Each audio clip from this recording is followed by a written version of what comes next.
Payg'ambarimiz sollallohu alayhi vasallam aytganlar: "Man arafa nafsahu, arafa robbahu." Kim o'zini tanisa, keyin Robbisini taniydi. Kim o'zini tanisa, keyin Robbisini taniydi. Birodarlar, biz mana shu inson sifatida 3 ta narsadan tarkib topamiz. Jasad, nafs va ruh. Jasad, nafs va ruh.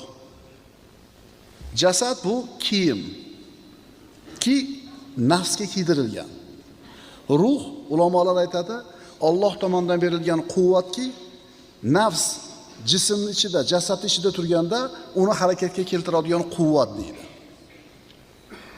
Inson 3 ta narsa deyapmiz. Jasad, nafs, jon nafs bitta deb tushuninglar va ruh. Jasad